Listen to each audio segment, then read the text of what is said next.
काँग्रेस पक्षाचा गटनेता म्हणून माझी जी आदरणीय बंटी पाटील साहेबांनी निवड केलेली आहे, त्या निवडीसंदर्भात जर बोलायचं झालं तर ती निवड साहेबांनी जी केली आहे, जो माझ्यावर विश्वास टाकला आहे, तो विश्वास किंवा त्या विश्वासाला तडा जाऊ देणार नाही.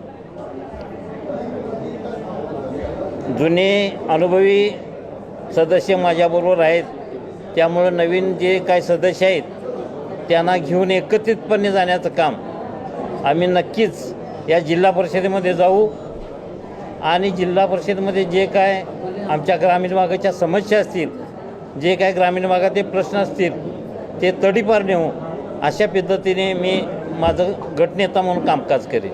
आपल्या ग्रामीण भागात ज्या काही समस्या आहेत आणि ज्या समस्या आमच्यासमोर आल्या की त्या ग्रामपंचायतीकडून प्रस्ताव घेऊन आम्ही ते प्रथमतः आमच्या मार्गाने जिल्हा परिषदमध्ये आणेन.